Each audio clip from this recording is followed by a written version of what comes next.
bahwa hal yang terpenting menjadi perhatian adalah jangan sampai terjadi overload lagi. Dalam artian ini kita harus fokus kepada wilayah safety, apalagi dengan cuaca, kondisi cuaca saat ini yang memang sudah tidak terlalu bersahabat.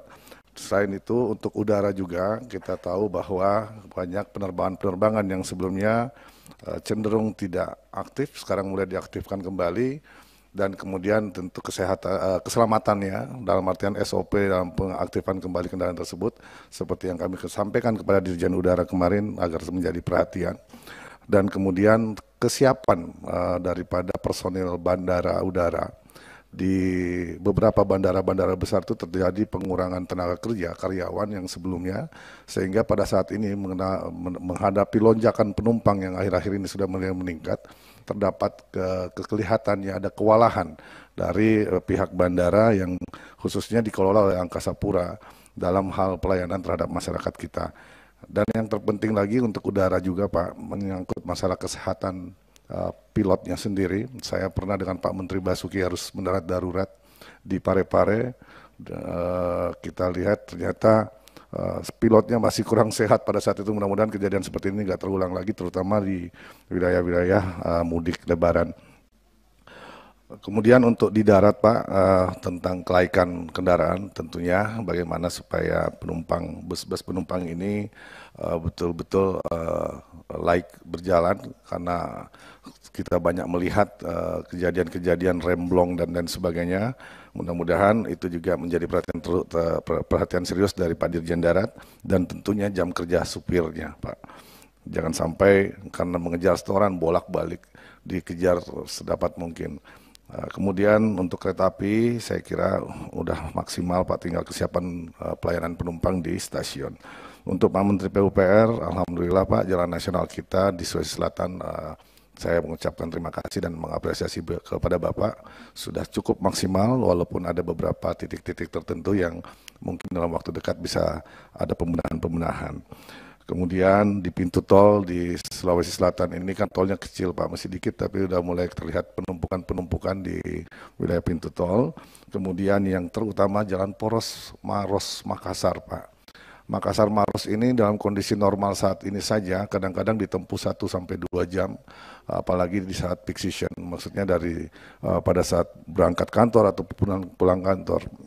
Nah ini nanti menjadi masalah utama, mungkin Pak Kakor Lantas juga bisa melihat poros tersebut. Memang harus ada solusi nantinya Pak, apakah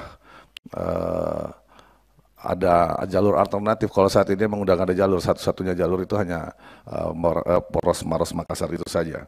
Jadi selain daripada kemacetan yang luar biasa tinggi, mungkin harus ada rekayasa lalu lintasnya Pak. Jadi jangan ada putaran-putaran, karena itu yang membuat macet panjang ternyata di saat beberapa kendaraan ingin berputar atau ingin masuk ke wilayah-wilayah tertentu.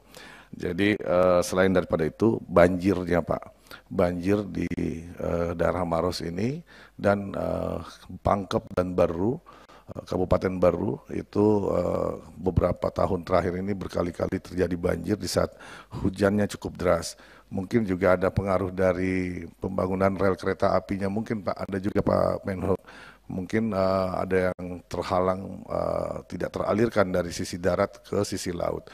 Jadi mungkin penambahan box culvert di setiap rel kereta kita itu agar supaya mengalirkan air dari wilayah darat ke laut. Lantas kemudian Pak, terakhir Pak Kakor Lantas menyangkut masalah batas kecepatan maksimum 100 km per jam. Saya tahu Pak ada beberapa teman-teman mempertanyakan 100 km itu apa tidak terlalu pendek, apakah bisa ditingkatkan 120 km per jam.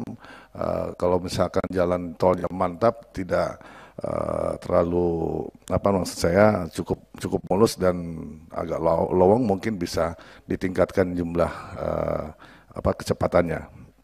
Kemudian tentu penertiban bagi para pengendara pemenuh untuk standar safety, terutama pengendara sepeda motor Pak, jangan sampai tidak menggunakan alat-alat safety yang benar. Kemudian tentu Pak Kepala BMKG, Ibu Kepala BMKG dan Pak Kepala Basarnas, kita cuma berharap bahwa ada koordinasi yang akurat menyangkut masalah mitigasi bencana, terutama misalnya cuaca ekstrim di wilayah mana yang kira-kira kemudian Basarnas bisa mempersiapkan posko-posko tertentu, terutama di jalur poros jalan nasional tadi yang kami sampaikan mulai dari Kabupaten Maros sampai Kota Parepare. Demikian Pak Ketua, terima kasih atas waktunya. Assalamualaikum warahmatullahi wabarakatuh. Terima kasih Pak Iwan, Bapak Ibu sekalian. Mengingat sekarang sudah jam 16.40 menit ya.